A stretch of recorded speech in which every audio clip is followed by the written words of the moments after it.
Okay, who is not in yet? Christine. July 26th, this is Friday. Let me see. 8:49. We're ready to get started. 6 people, including me. Now what? That's the audio. No, try 4, 5, 6, 7. It sounds good. I think you should be able to see to hear me. What am I showing you today? This thing is moving up and down. Chat says. Chat, where's the chat? I can hear you. Thank you, Blake. So last day of class is 8:50, 6 weeks. What's the class? The class is Intellectual and Quantum Advantage.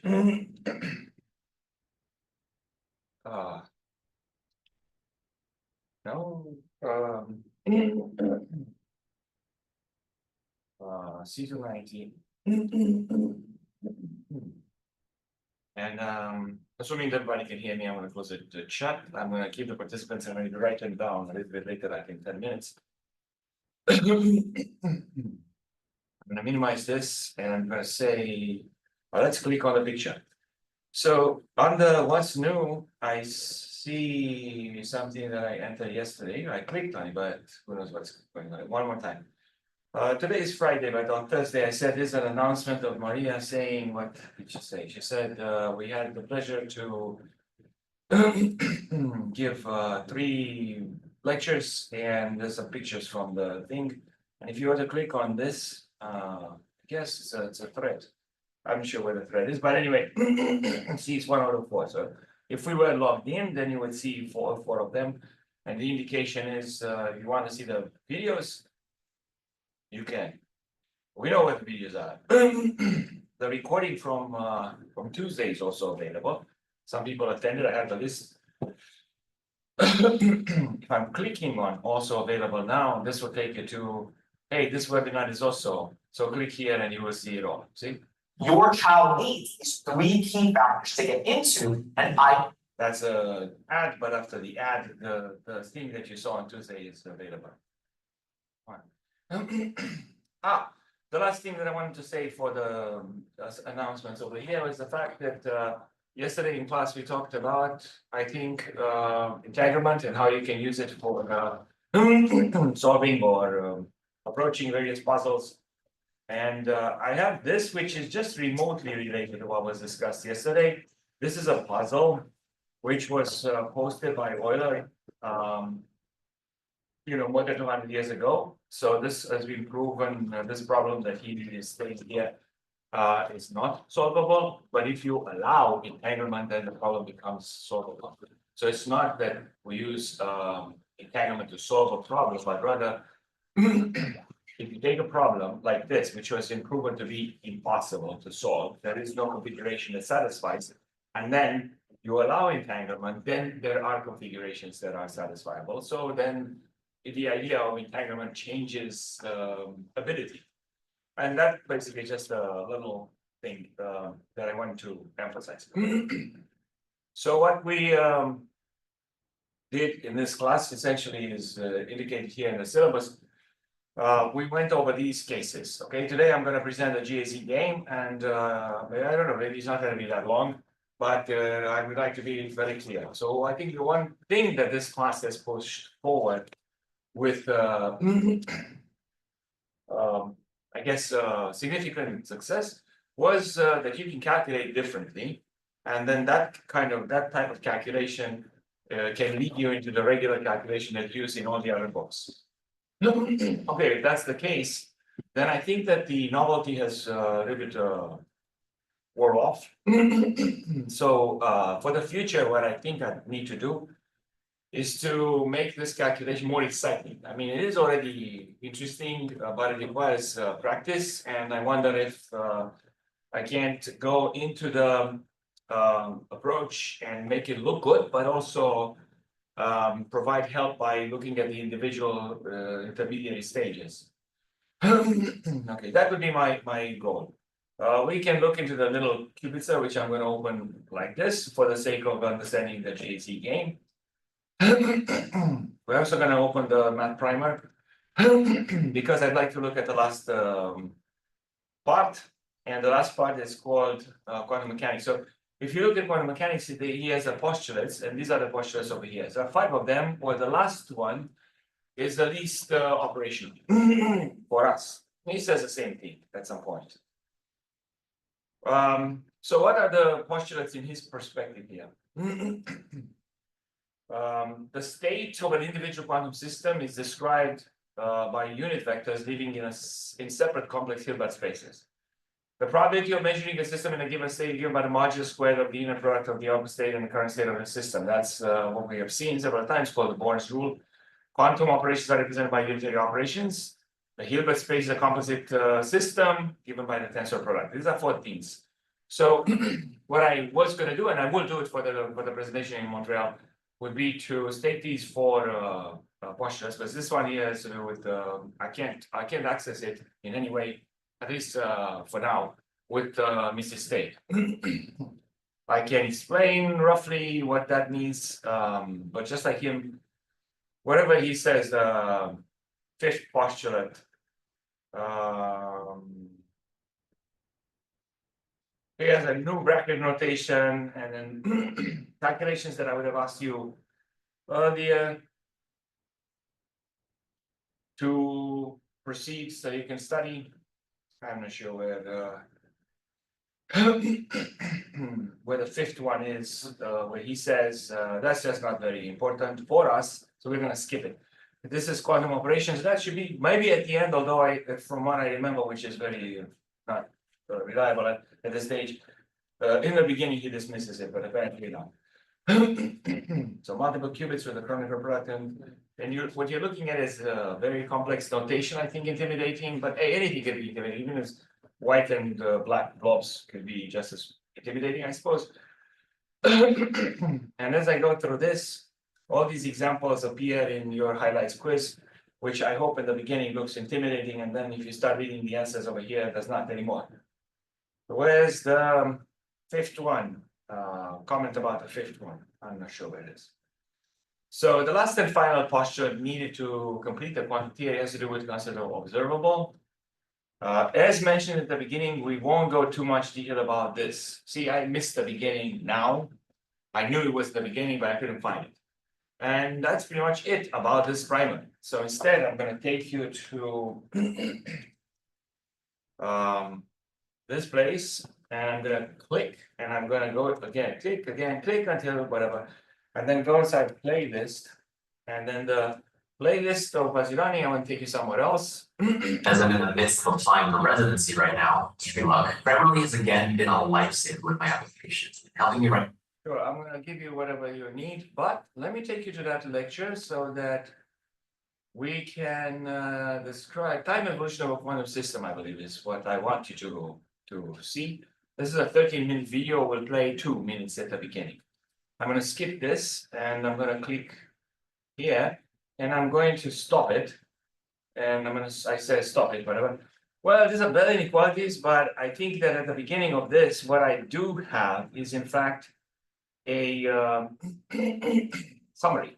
Well, that's what I'm looking for. The summary that sort of in 3 minutes says, so what are the axioms? What are the things that we accept and we carry with us and we never have to violate? Should not. So stereo for if you want to hear this. Come on. So click. What's the problem? That doesn't want to. Okay, finally, maybe. So now I'm gonna play this and see what happens.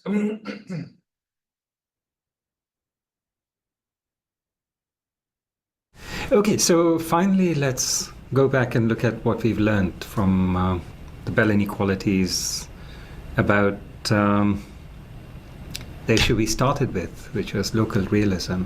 And sorry, that was type of question that I wanted. Good morning. So today we'll talk about quantum gates.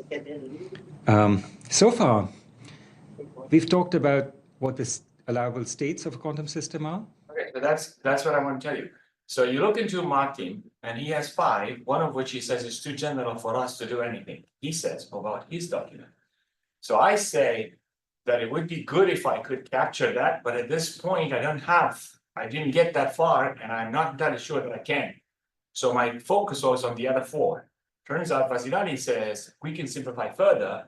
Please consider these three things. So what are the three things that we think we understood and learned this semester?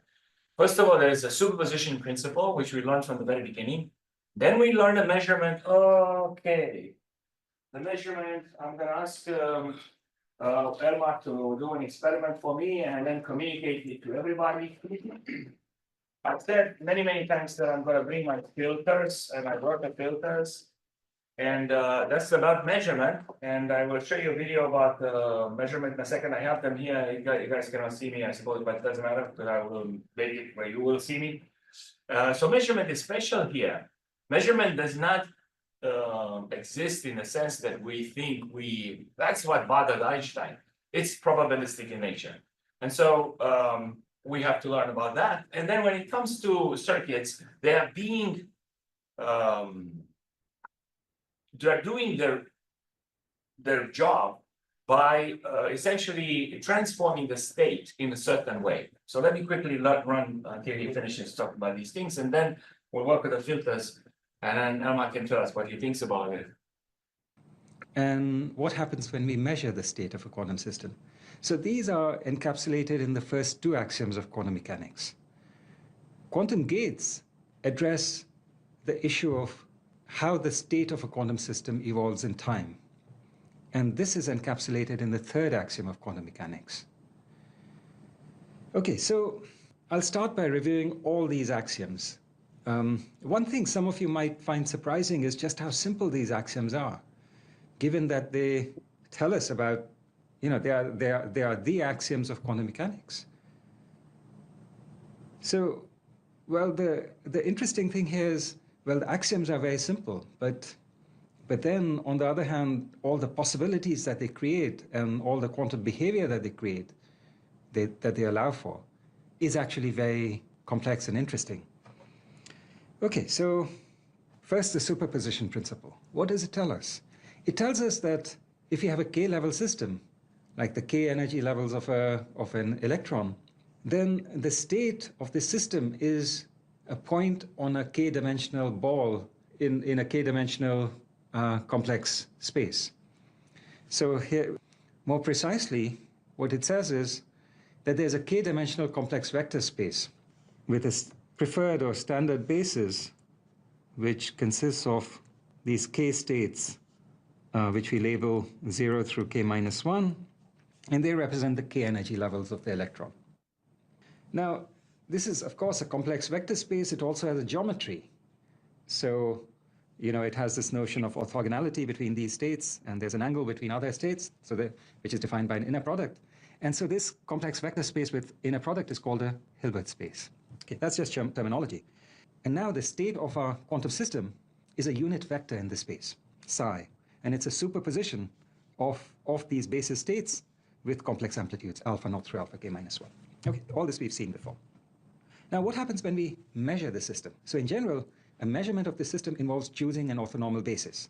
So we choose an orthonormal basis. Let's call it U0, U1, UK minus 1. So this is our choice of orthonormal basis.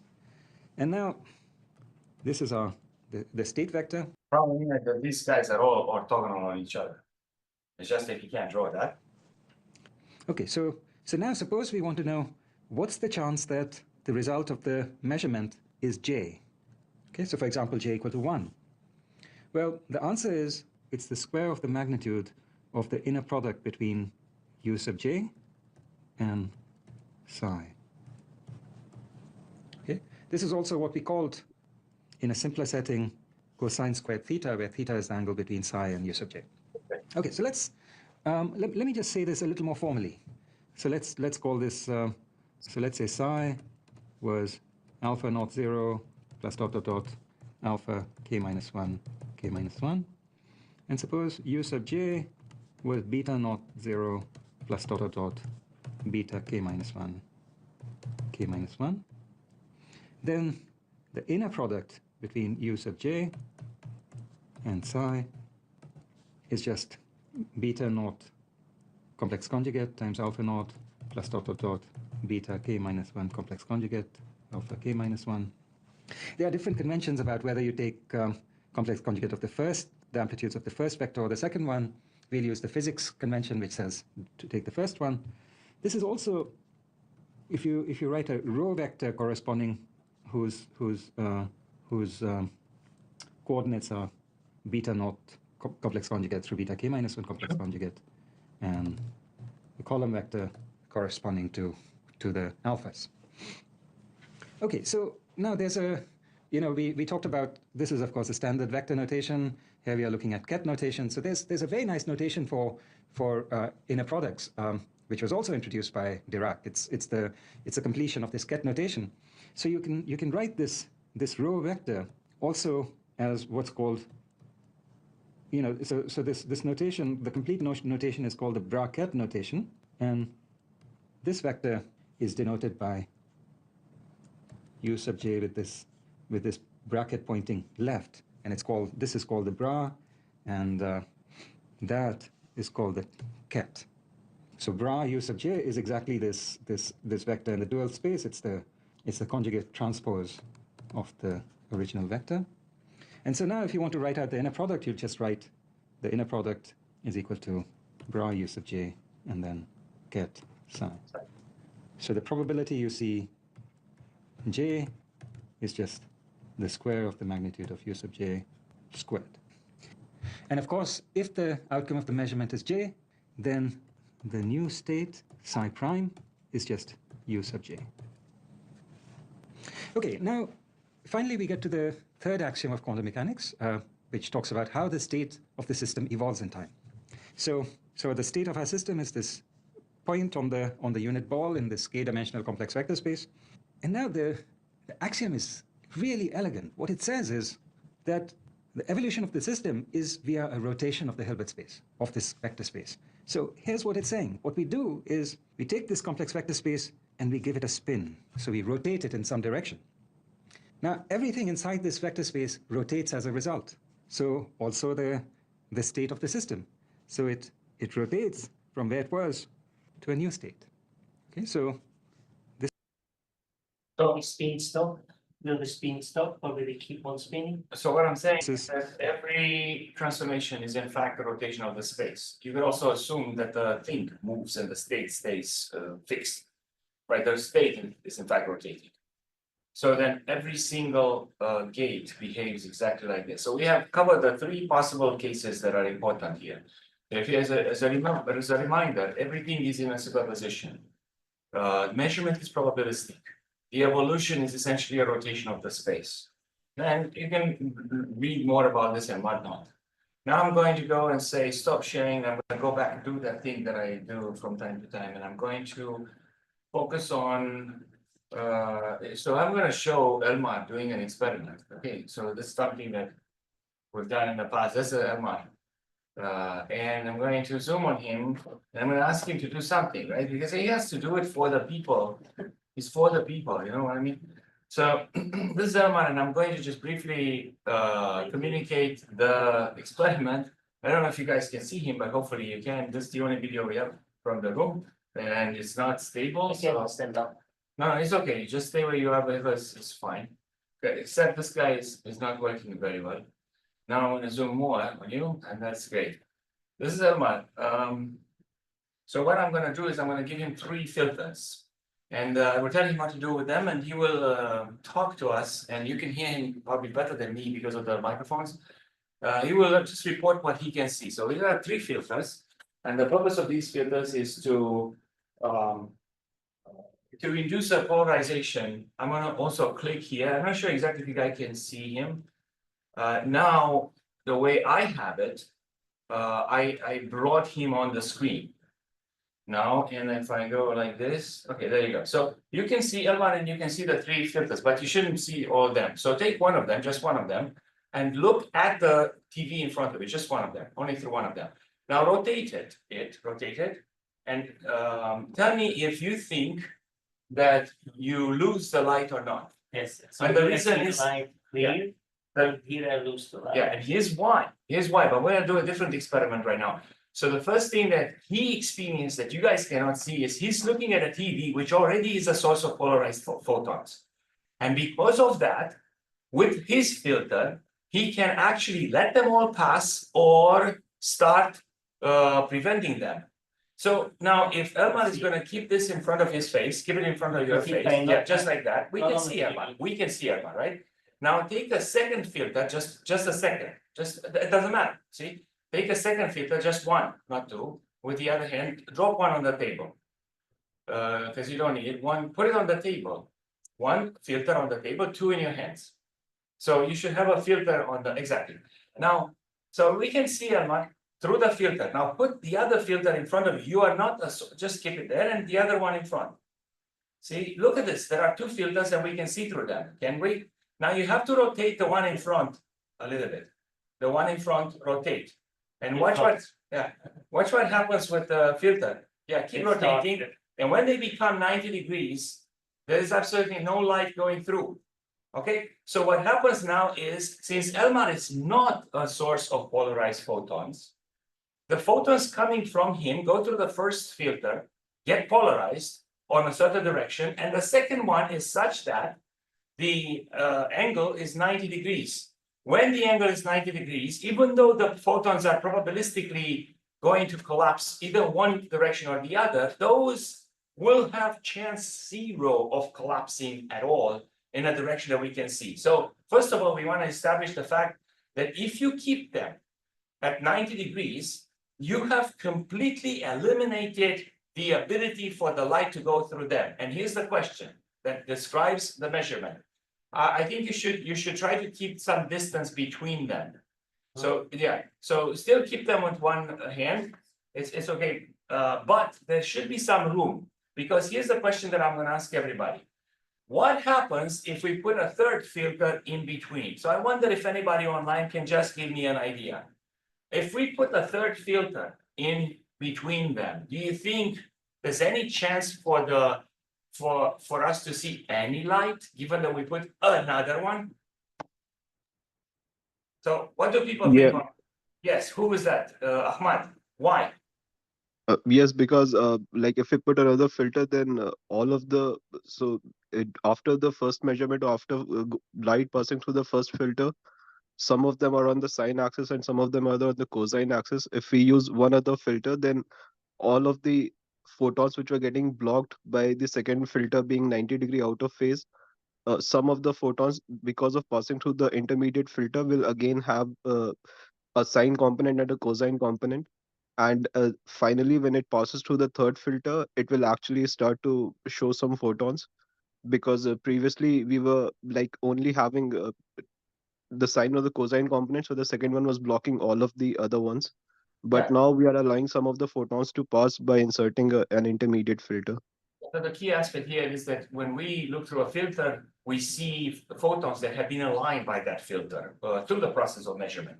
Now you have to understand that if you are looking at one photon, you may or may not see it, period. But if you have like billions of photons, then everything is going to be fine. So here's the answer. If we put a third one in between and it has either one or the other orientation of the two filters that we are looking at right now, nothing will happen.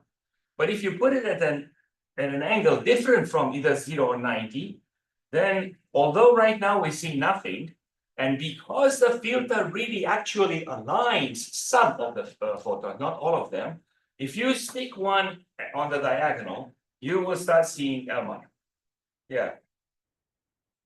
But see, we can see but if you keep it the same size, yeah. So right now, look at the keyboard. We can see the keyboard and we see the glasses. Not as well as we would without any filters, but having three filters, one at 90 degrees, the other one at 45, and another one at 90, will let the light pass, because the moment a photon comes through the filter, it will have a 50-50 chance, or not 50-50, cosine squared and sine squared, whatever, chance to actually collapse on one side or the other. So some will be, I mean, whatever comes through is going to be aligned vertically, and then they will be rotated by 45 degrees, and then they will have a chance to actually come through the last one. So this is the experiment, and I think, yeah, see this, I mean, we can easily see if the one in the middle is 45 degrees, we can see the table behind, there you go. See, we can see it, it just take three, look at that. So there are three of them and they have some degrees and everything. So we would have to make sure that the one in the front and the back are 90 degrees. So for example, if you keep the front and the back the same and you pull the thing in the middle out, it should be dark completely. This was perfect. So it's recorded. We can watch it in slow motion if we want to. And that's the experiment. So thank you very much, Irma, for this experiment that went, yeah. And Thank you very much. I don't know why I'm getting this news now. How do I get rid of this? And I know this is Microsoft. Yeah, that's right. I would like to say that now I'm gonna go back to sharing. How do I share? I click on the green thing. Where was I? I was telling you that we have a goal. The goal is to function such that let me go to not sure if I can go there. I wonder if I have no idea if this is good or not. I don't see it. So I guess I'm going to drop it. I would have to look it up differently. If I want to go into Canvas, I can show you the book. You've seen many books so far. Where was I going? Syllabus. So I'm going to go and say, you remember the book by Tommy Wong. You should read it. It really is in the formalism that everybody accepts. At some point, we went into resources here. Okay. Am I typing the right thing? I hope I am. And then we did look at this book specifically for teleportation, which has the best example that I've seen so far, where the incoming state is in fact completely random. So then that's also completely agnostic with respect to mystic state formalism, and that was the whole point in this class, that one seems to be an easier ramp towards the thing that everybody accepts. Let me just go to this guy and see if I can go to. Okay, that's much later.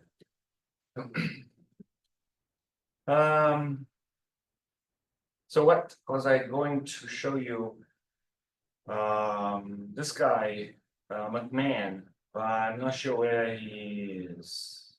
It's not here. Fine, because you can just go here and say, this is an excellent book that you guys should all read. And when you look at it, I think I may have shown this to you yesterday, but also at the same time, maybe just to somebody in office hours. So if you're looking at this book, at this point, you have seen things that this book is putting forth: single qubit, multiple qubit measurement, which was just described, and this comes from the very beginning. Transformations, which is exactly what was being told now, and then quantum versions of classical computations, and then you have quantum algorithms, all the things that we've discussed. We have not talked about Shor, and I think at some point we should. As the video was explaining, he didn't know how to do it until he saw Simon's algorithm, which was rejected many, many times at conferences. And by reading it, even though he knew it was rejected, Shor realized that he had an answer to his problem of factoring.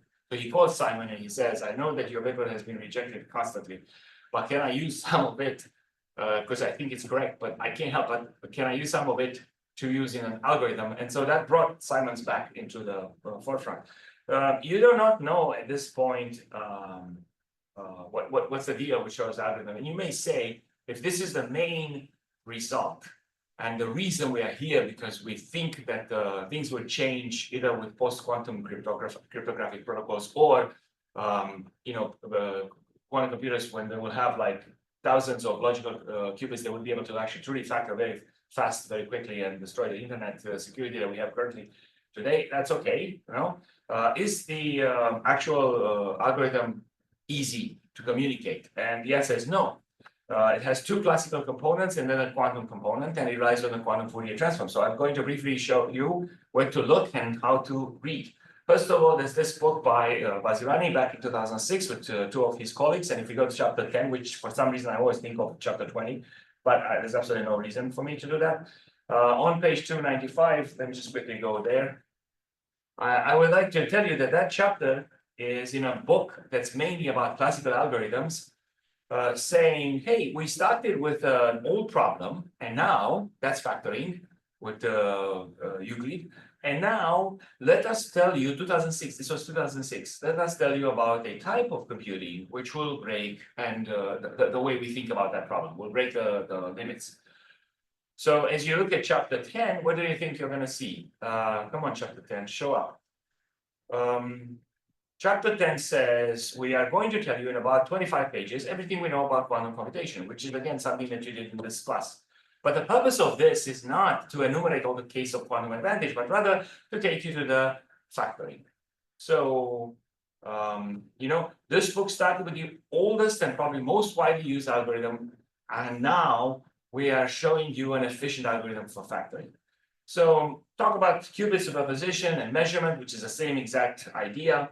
And then you scroll down and slowly, but in a hurry, it's exactly what you saw from him now in the video. He talks about entanglement and carefully brings everybody to the two topics, quantum Fourier transform and the factoring, which is based on period finding from Simon. And this is where you can again says, okay, so I need a circuit, fine, let's quickly learn about circuits, and this is how they function. You're going to write a circuit for this, and then you're going to write a circuit for that. And in the end, this is what you're going to consider to be the algorithm for factoring. So look, you have this as the input, and you are going to get a number out of it. So the algorithm is described over here. And you may say, oh, that's kind of messy. I agree. So what's in the chat? I won't let us get into those books. I understand, because for you, if you wanted to do those books, you should go into Canvas.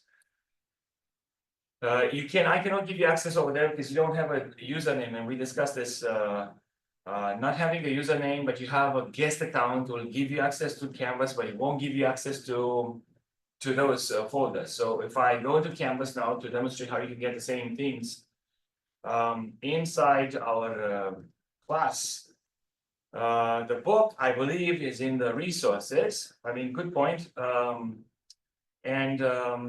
And this is the book that I was going to show you, the David McMahon. I couldn't find it. So now the book that I'm showing you right now is this one. And I say, please see chapter 10. And then the other book that is also free is by Yuli Billig. Where is that Yuli Billig thing? This one, right here. So you can get these books from Canvas. Canvas has a slightly more clunky interface than what I have online, so I prefer to use this thing, but it's the same set of books in Canvas. So then, if you're finished with this book, then the last thing I want to share about Shor. Oh God, okay. Yeah. So why exactly do I think I don't have access to this guy? Fine, then I guess I'm going to go and get it from here now. So this is the book, but I don't want to go through it like this. I'm going to download it. Come on, go back to it. Resources. Again, the topic here is book. Where is the book? Right here. Download it. Yeah, I want to download it, and now it is downloaded. And once it downloads, I'm not sure that link is messed up. It shouldn't be. If I open it, this is the book that I was telling you. Okay, so if you say my only purpose of being here is pretend is to learn about Shor's algorithm, okay, then you can't learn Shor's algorithm very quickly.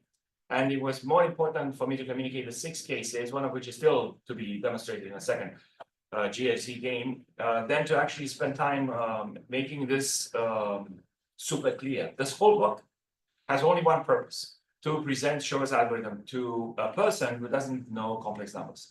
So the only thing that you should know is trigonometric functions. And so if I go to Shor's algorithm, which is on page 116, look, the entire book builds, there's a little bit of algebra here, not that much. But other than that, no complex numbers. Everything is at the level of a very determined high school student, maybe 11th grade, maybe 12th grade, maybe one that likes mathematics very much. But it is elementary. Elementary, doesn't mean simple. Like Feynman used to say, you don't need to know much before you start, but you have to have an infinite amount of intelligence. That was his joke.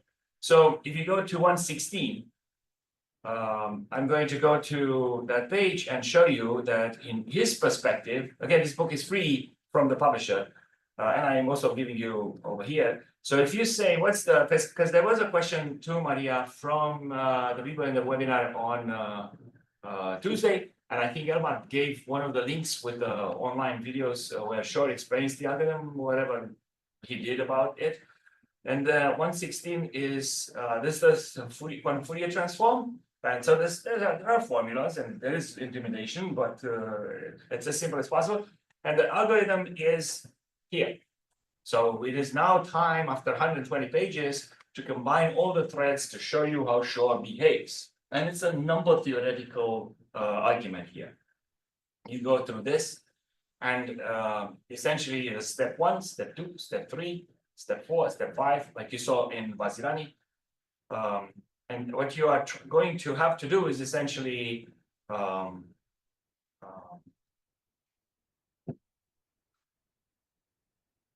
once you run what you run, you get more and more information, which with your pencil and paper will be putting it together. So you can automate that part too, so that in the end you produce the factoring. I'm going to close this and I'm going to say, what if you say, but I bet there's somebody who does circuits, and the answer is yes. So let's go to Jim Kiskit, season 2, short, and I'm just leaving you with this. Then there is this thing. There's a 16-minute video. So let's take a look at how the algorithm is actually built. Shor's algorithm. Yeah, these are some mistakes that are bloopers, but this is actually truly going through the explanation of it. You get a good explanation, and then you can see him running the circuit. What you should remember is that the stuff that he has to write to combine the things, it's not that you're going to do like we did in the 6 cases, including the GAZ that I'm going to show you in a second. You run the code and then boom, out come the factors. In fact, you have to work through the stages to produce the answers that you need. Okay, there's calculation at the end that says without the algorithm, I wouldn't have had this this information. With this information, then I can calculate the factors. So I would say it's a little bit messy, and that's why Maria, when she was asked, she said it's quite a complex. I'll give you a reference rather than give you the basics over here. So you know where to read those two. You can go into Billy's book, and you can also go in Vazirani's book at the end, and you get an idea. And once again, Billy's book is just Shor's algorithm, 130 pages of slowly with math, explaining how to proceed. And the book that I cannot download. This is a link or what? Yeah, see, so I think I put a link here, and I don't think I should have, because I believe, well, I'm not sure exactly if people have access to this. They may. This is the link that I was looking for. So this is another interesting book that doesn't cut any corners and goes straight for the information, has lots of exercises. It's the things that we've done. And for every exercise, there's an example, solution, and then another example that you should work out, just like the thing that you've done in there. Okay, now it's time for us to go back to the topic for the day.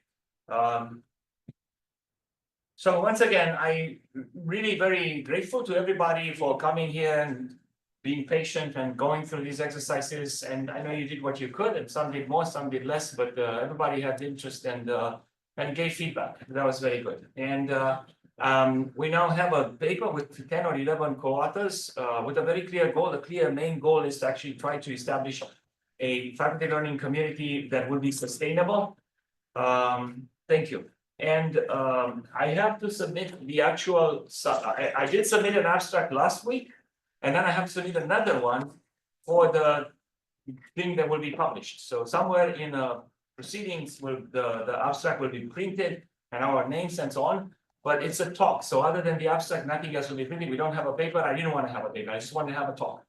And we'll go there to Montreal as many as we can, and we'll decide how we're going to do the presentation. Today is July 26th. The presentation is on 15th of September. And like I said, by July 31, it has to be in the documentation of IEEE for the sake of printing, the abstract, just the abstract, which I have to submit. But I had it from last Friday, when I rewrote it completely. Hopefully they will not be very shocked by that. So now you look at this, and these are the topics that we discussed this semester. So I'm going to go here, for example, and I'm going to discuss the fact that from now on, things are supposed to have coefficients for us. And then if I come back over here, I'm going to ask myself, what did I write in here? I said, how can we prove that S is the square root of Z? And how can we prove that square root of X is in fact HSH? You would have to say that square root of X is HSH if you take HSH, which is S, the matrix that we have never seen before. Then X should be HSHSH. So maybe you could say, I can do a lot of this by just looking at the matrices and remembering that we have an associative type of operation here, but not commutative. And then all the matrices are unitary, so H times H is the identity. So as far as this is concerned, if you say I need a new matrix, and that would be S, the way we define matrices is by defining the columns. So S of white really is S of 1, 0. So that's a vector. And S is a 2 by 2 matrix. Should be giving me 1, 0, which means that on the first column, I should have 1 and then 0. But on the second column, I have to have an I somewhere multiplying the 0, 1. So the axioms that we give you over here are basically the columns of the matrix represent the columns of the matrix, and then they don't discuss multiplication of matrices anyway. So then from this, it's probably easy to prove that if you apply S twice, you're going to get Z, because S of white is white, and S of black is going to be I times I of black, which is negative black. And that's exactly the behavior of Z. Okay, so then you can just proceed further and calculate, and you will notice, just like in the case of Bursti-Vazirani, that you are in fact going to get results without necessarily going back to the foundational formalism of white and black blobs. Fine, then now I'm going to say I really have to make the calculation more fun. So I like it. I like to do it, and I also have to change some examples in the very beginning to make them a little bit less ambiguous, as Christina pointed out. But the question is, if you don't like calculating, then what are you going to do? I mean, you may dislike this as much, or maybe just half as much as the regular mathematics. So first step was taken by Elmar, who says I can take the actual state and then show it to you with those symbols. And another step, I think, would be if we could just take Ilya Kurgansky's code or something like that and say, hey, we can just help you and give you individual slices, kind of like Wolfram Alpha does for people when you say, I want to see it step by step, you know, calculated integral, derivative, and they can show it to you step by step. So we should be able to do that too, in principle at least. So then if I go into 290 again, and I'm coming here, I'm going to click on 26, no, on 27, I'm going on 25. I want you to know that when I posted a video yesterday, I also went to Kurgansky's code, and I found this, which I immediately posted. This is code that you take from Terry's website. And the author says, this is incorrect. I will have to fix this later, which basically means never. But there's a function in there, maybe more, that are not completely finished. And he says, you know, you can finish it if you want. So then just remember that everything is always in a state of flux. I mean, don't assume take something from somebody and it's perfect. So as long as this is, you understand, there's room for everybody to improve everything by getting involved.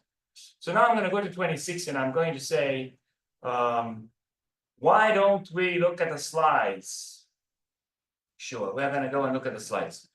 So I'd like to understand this game, which is a GAZ game. So I have some slides from a guy from Germany, and let's go very briefly through them and see if we can understand. It says, you are going to play a game. You're going to have to try to get away from an evil wizard. And what's the game?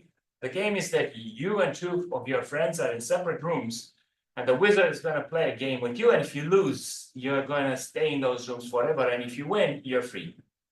So the question is, how can you win this game? Now, we had the CHSH game explained to us by John McNally in the very beginning. And actually, Vazirani does exactly the same thing, but in his style, okay, with his drawings and the circle and so on. So Vazirani has a very clever idea. It says, I don't care about any game.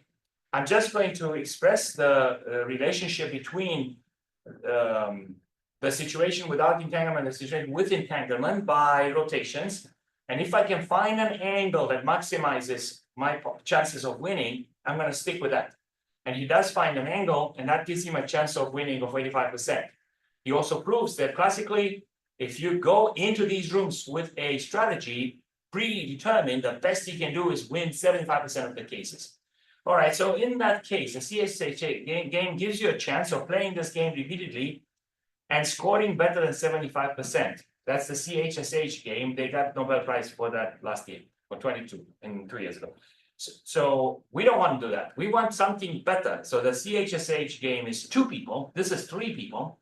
And what we want is to see what the chances of winning are if we come with a predetermined strategy and see if we can do better. And so his argument is, I will explain the game a little bit later. He says, the way things work here is that people will be asked to pick a color, or they could be asked 2 of them to pick a shape and 1 of them to pick a color. And that's how the rules describes who wins and who doesn't.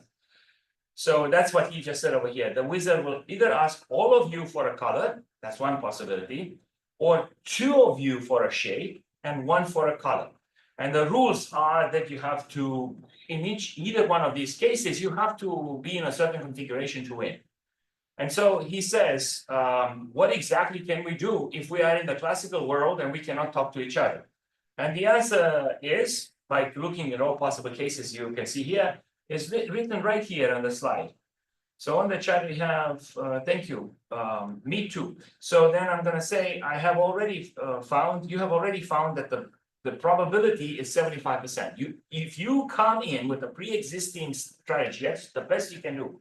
The best pre-existing strategy, meaning we all should do this particular thing. Okay, then what is that? Depending what you decided, you can't beat the game more than 75% of the cases. You cannot beat 100% of the cases, the times. And that's because you cannot communicate. You don't know what the others have picked. So the game is changing a little bit by saying, if we can establish, we are not clear about that now. I'm just showing you that you could read the slides and check for yourself that it is 75%. I'm just telling you the story, but not all the details. So how about we let people use entanglement. We give them 3 qubits and they are entangled. Remember what I kept saying? Entanglement is the source of instantaneous random correlations. Okay, instantaneous is very disturbing because that means that it breaks the speed of light, but not for the sake of sending a message. You can't control what's being said. If you want to send a message using entanglement, you will still be limited by the speed of light. But the entangled qubits are going to be able to communicate between themselves randomly, instantaneously. So if you give them 3 qubit entangles, there are 3 qubits, they get this, each one gets a qubit and they're all entangled, then they can win the game every time. So you can read the solution over here, and it's based on this state, which the circuit on the left is implemented. So now he says, let me make it easier for you so we can talk about colors and shapes. I'm not entirely sure that simplifies, but it's a very nice state. And the slides are wonderful. They're on my slides. And then he explains how to work this out. All right, so if you know what this is, let me then come here and say that the exact same thing is explained in some sort of article, like a story for a paper, except it's online. It's the same author, and it's in Digital Belt, which is, I guess, Digital World. I guess I will accept. And then I scroll down through this, and it says the exact same thing, but this looks like an article. So, hey, we have this game. You will be asked 1 of 2 things, and once you do it, then there are rules for winning or not winning. You cannot communicate. What can you do? 75% is the best. Well, what if I give you 3 qubits and they are entangled? Can you do better? Yes, there is the strategy, here's the strategy, here's the circuit that implements that. All right, so now you might ask yourselves, how can you convince me of this? This is the person who, no, this is the person who came up, and I'm not sure what he's doing, but he's part of this, but he's the one that came up with the story, as far as I can tell, because this is his GitHub. So he has other things in here that you might want to look through. And the one thing that I just showed you is the GAZ game, which has the slides and a bunch of other things. See, this is the set of slides inside. They have Have a you cubic seen the game. online game? They have an online game, the Cubic game. Very good. It's online. Hang on, let me click on and see what it gives me. So I I'm in put the it in the I put it in the link for you. yeah, you do not see the link, but I am clicking on it. Okay, now I finally took it. So build a quantum computer one qubit at a time. This is excellent. I don't know what the game does, but this is excellent because my main point here is what are we supposed to do now, right? You are overwhelmed, the class is ending, you need to take a break. On the other hand, we want to make sure that there is a faculty learning community that will generate materials so we can use them in classroom. Let's say we all teach high school or middle school. So I asked Maria, because I filled that form, and at the end I said, what about the UK high schools? Tell me about them. Do they have quantum labs? They might. If they do, would we be able to pair some UK high school with the Indiana high school? And maybe exchange teachers, bring them here, send ours there, just so we see how things proceed. And we'll see what she says, because that's what I wrote on in the last box. Well then, until we have those quantum hardware labs that are cheap enough so that a high school would afford them, we have these kind of games with these things that are all watching this, like Wimbledon.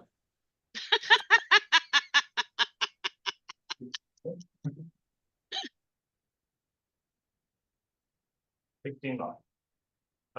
Thank you for this, and I'm not going to play it right now, but this is excellent, and it's in the video. So now I would like to build a circuit because let's say you say, okay, I understand. Do the circuit for me because it's 9:41 and we have only 20 minutes. But as I was saying, what should we do from here on? So I'm going to switch to the video, and I'm going to I wrote a book, which I don't think it's a relevant book, but I'm gonna ask Emma to hold it so that you guys can see it. So just show them the cover. So the idea is that even though we're gonna teach people this is a book that is for young kids. I have several, and I'm not sure if you can see it. Maybe it's backwards, but the idea I think would be to go back to the basics and start looking at the actual phenomena and enumerate them and describe them in simple terms. Thank you, and I'm going to share this again. I'm going to share the screen now. So the other two books that I believe are really, really important are by Valerio Scarani, which are kind of demonstrations of the kind Maria came up with. So he wrote one in, I'm not sure, 10 years ago or 20 years ago, and then he wrote one again 10 years ago. So there's difference. So I'm going to say Valerio Scarani, and one is about physics, and the other one is physics and computer science. So this is a more recent one written with 2 high school students. And there's another one that he wrote earlier, which is just himself, but I don't want to Kindle. This is kind of like reads just as well as Helgoland, but it actually refers to physics that he has to teach.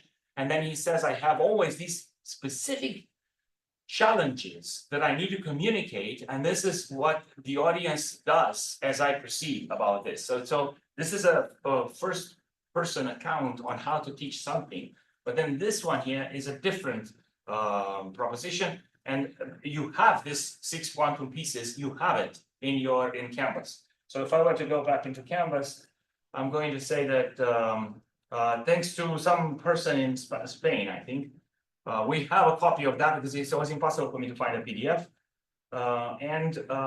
It is listed over here. Where is it? Come on, click, no? The resources, and where I put Scarani here, you will see that it is a rare PDF because it also is not very good quality, but it doesn't matter because we don't have any other things. So I'm going to download it. And once I get it, I'm going to open it for you. And this is the book.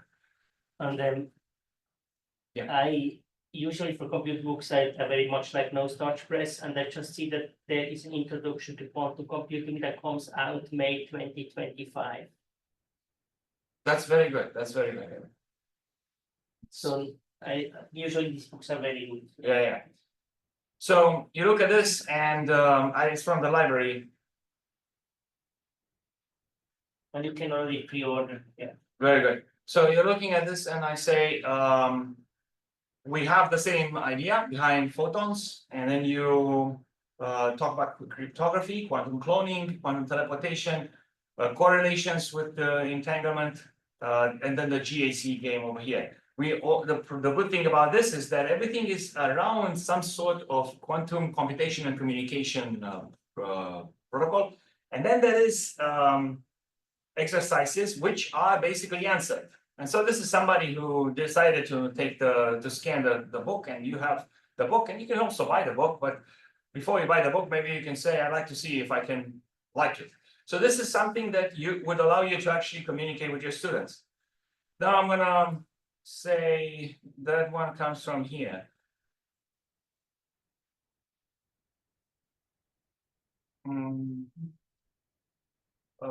Very good. So this is another link that we had in the chat. Very Yeah, good. you have to click on the Citizens game to understand. It's actually an app in Google Play.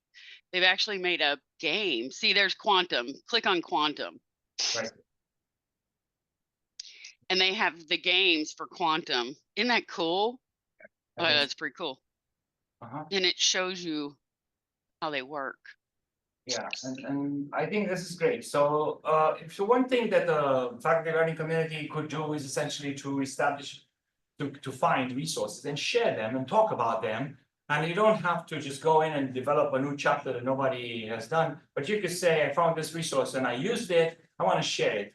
And then the others will learn from, because they are also researching, and just sharing what you could do with the various resources would be enough synergy, I think. It's from Denmark.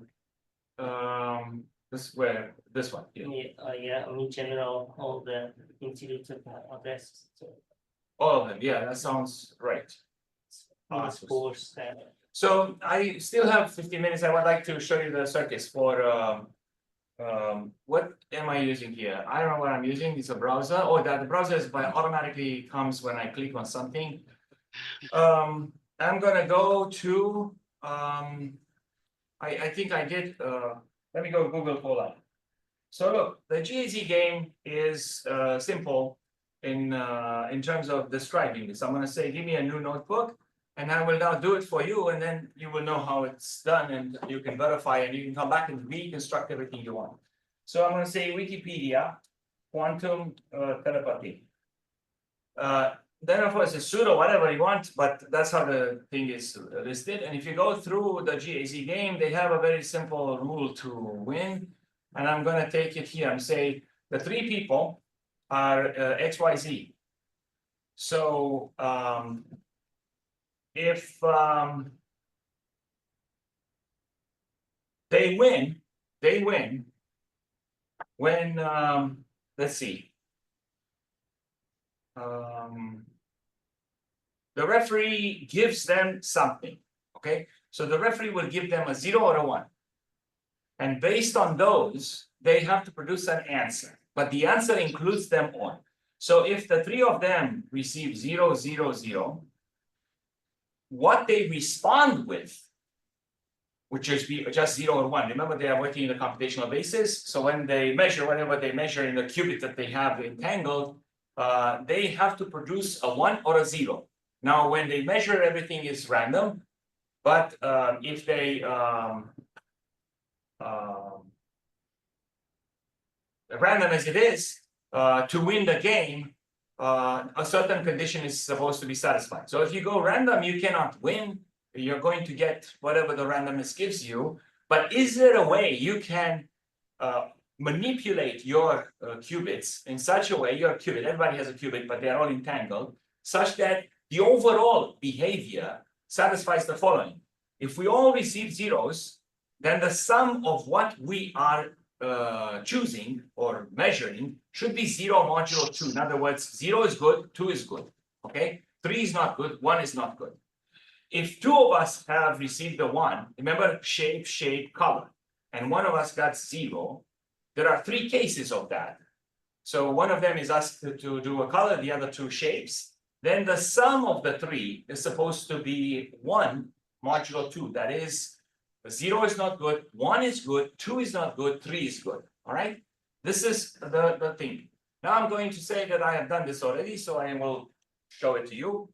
The strategies as explained in the qubit set and also in this Wikipedia page, and I'm going to go into students. I'm going to click on GRU, and GRU has in week 6 the actual code. So I'm going to click the GZ game, which I prepared last night, and I wonder if you can tell just off the top of your head right now how many circuits I'm supposed to generate. And the answer will be 4, because there are 4 possible cases that I just described to you. These are the 4 possible cases. So the first is I'm going to have to do this. And I'm going to put it here, and I'm installing Qiskit.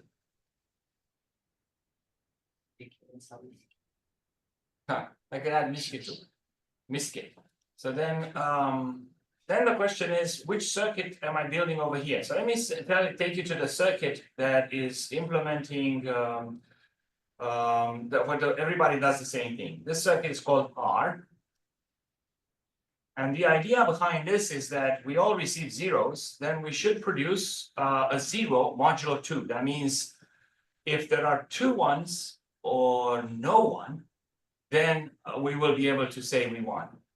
So I'm coming back here and I say after this thing is installed, I'm going to run this and I'm going to say I don't have quantum circuit. That's because I'm supposed to add a import, which I did not.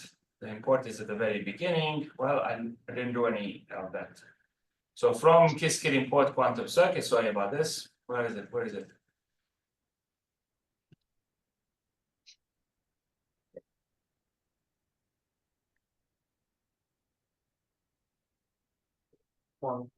Yeah. And then I'm running this and it gives me this circuit. So I'm going to come back and say, look at the circuit. This is a circuit that wins. How is that possible? Can you prove it to me? And we have this that works as long as you don't include any kind of classical measurements in it. If any classical lines make it into this, then they won't let you produce state vector. But if I'm running this, Q doesn't exist. So I mark this R. Let me do the R.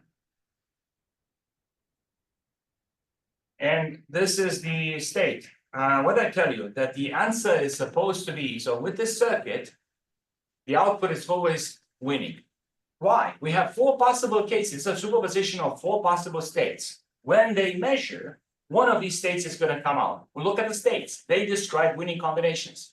They in fact describe all possible winning combinations. Either there are no ones, so the sum of the 3 bits is 0, or the sum of the 3 bits is an even number, which will make it 0 modulo 2. So this circuit takes care of the case when they all receive zeros. And they will run the circuit and produce one of these states. And whichever state the evil wizard is going to measure, it will be of such nature that the 3 people have won. So now we have to look at the other case.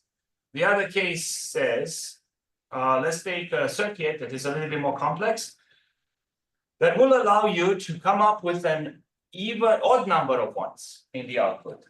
So I'm coming here and I'm going to say my circuit is going to be called Q. Here's the Q and this is the circuit. I got 2 new kind of gates in there on account that if you read the Wikipedia page, I have to, and that's the reason I had to use colors in qubit, because I had to convert to a different basis. So now I'm going to take these 2 lines because I have everything I need. And what I have is R. Wait a minute, this is not R. I want to do Q. This guy on top, right above, is Q. So Q produces 3 states that have a 1 and 1 state that has 3 ones. Remember that the condition to win in these other cases was that the sum of the outputs, this is what the guys receive, the people receive. And then this is what the output should be. So when they produce A, B, C, A plus B plus C should be either 1 or 3. So you can get this result. So I'm happy. Look, I showed you 2 circuits. Why am I saying that there should be 4? Because it's not clear that if I move these gates, so to produce, 2 of them are being asked for a shape and 1 is asked for a color. Okay, so this guy is asked for a color because it does H, just like here, all of them were asked for a color. And then the other 2 are asked for a shape. Fine. But then I now need to produce the circuits where there is a gate here. So shape, color, color, and shape, shape, color. And this is the part where if you look at a circuit, it's not, it doesn't seem to be symmetric enough for you to say it doesn't matter where the 2 S gates are going to be placed. S dagger, basically.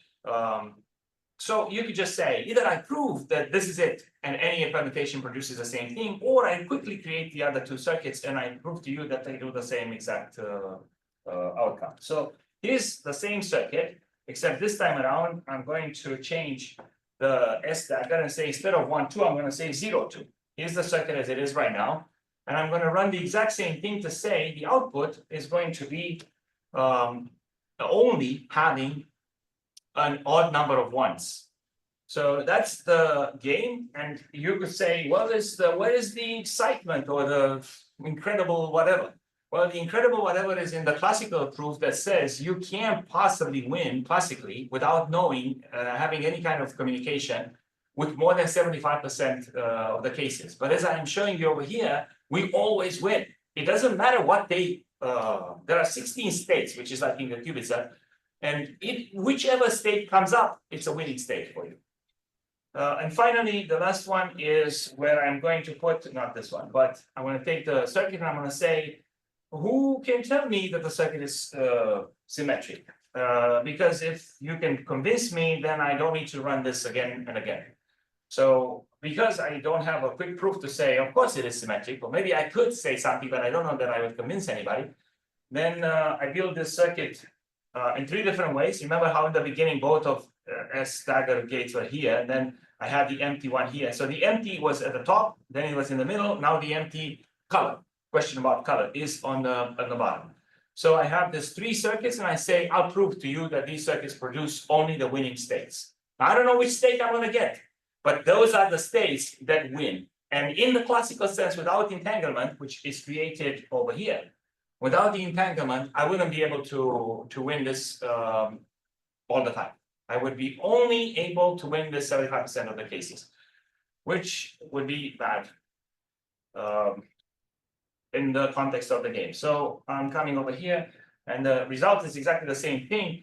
You will produce a superposition of 4 states. Each state has an exact odd number of 1s, which means that when you measure, I don't know which one you're going to get because each one comes with a probability of 1/4. But each one that you get is, in fact, whichever you get is a winning combination. And that proves that you can quickly set up the circuit that will show you that in the 4 different cases, which are really only 2, 1 is at the top, and any of the other 3, which are permutations, you end up with the right thing. And that concludes our plus. We basically emphasized it. Let's just go to no starch. And you said introduction to Introduction to quantum computing. yeah, and so that's good because they were the only ones that didn't have any. Adrian plus who is the author? Andrew Glassner. Oh, I see, but he does what does it mean?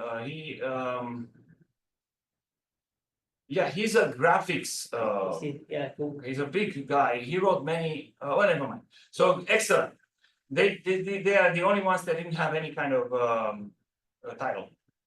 At Yeah, all. it's So very early. I mean, usually you have early access when you buy it to the book. So I think in around Christmas or so that you will have early access and then yeah. But usually these books are good. yeah, that's right. That's right. Very good then. So I'm going to close this and I'm going to say we're done with this and I hope you enjoyed this class and we need to stay in touch. I'm going to stop. I'm going to look at participants and quickly write down who was here today. is that what I maybe want to say, the Misty kit is now up and running, so the homepage is there. It's a GitHub homepage, and you can keep install it as you would his kits. If you want to use that, yeah.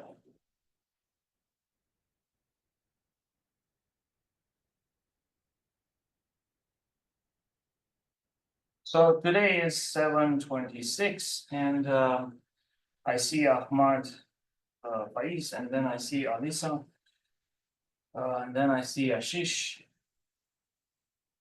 and then I see Blake, then I see Carla, Christian, Christina, and then I see Scott. So once again, thank you so much. I submitted the grade already. It's not a big deal, and I will see everybody around.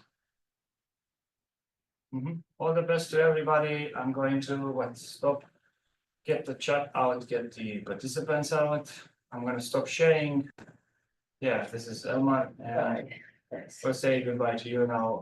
The news, which I didn't know why they show up, but that's the way it is. Good, then I'm going to stop sharing. No, I'm sharing now. So I'm going to stop recording, and once again, have a good rest of the summer.